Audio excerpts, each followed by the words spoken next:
When you feel worthless, you fight back against that lie with the truth of Psalm 139, reminding yourself that you're fearfully and wonderfully made. When you find and meditate on the scriptures that speak directly to your lies you're battling, you're actively rewiring your brain. You're systematically pulling out the world's weeds and planting God's life-giving truths. Now, this one habit will fundamentally change the way you think.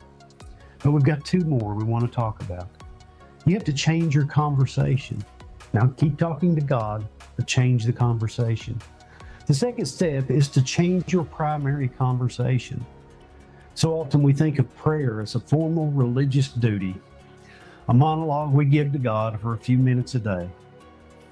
But renewing your mind means seeing prayer as an ongoing, open channel dialogue with the one who made you. It's about inviting God into your moment-by-moment thought process. When a negative or self-defeating thought pops into your head, you can immediately bring it into the conversation with God. God, I'm feeling really insecure right now. Can you remind me of who you say I am? When you're facing a tough decision at work, you talk it through with Him. You might say, Father, I need your wisdom here. I want you to handle this in a way that honors you. Now, this habit of continual prayer, it'll completely change the atmosphere of your mind. It shifts your internal monologue from one of stress and self-focus to a dialogue of dependence, trust, and peace.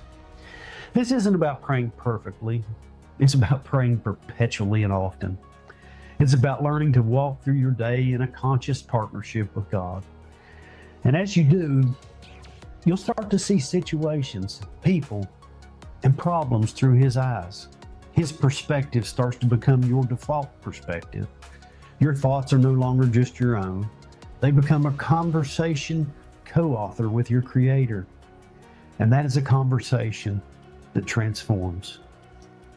Now, there's a third thing that we might need to do to transform our mind. You got to change your community. Folks, you have to find your people. You can't underestimate the power of your community in this process of transformation. It's not a solo sport.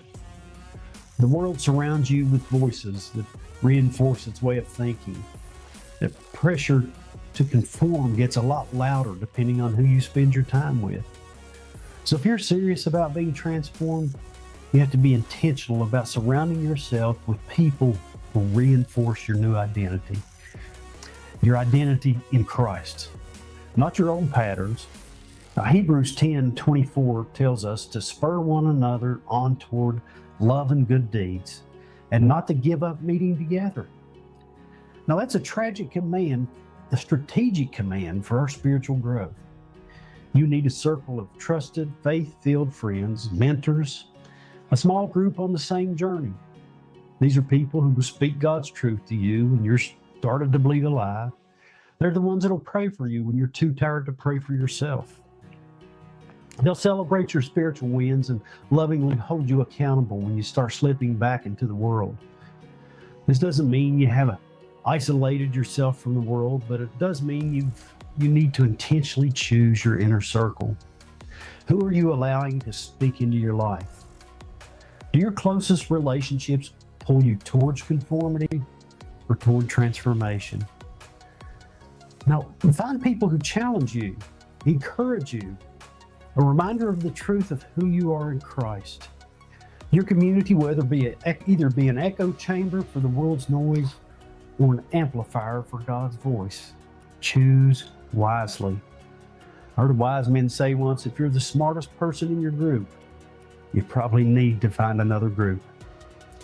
When you really commit to this process, renewing your mind through the Word, prayer, and community, the results aren't just noticeable, they're life-altering.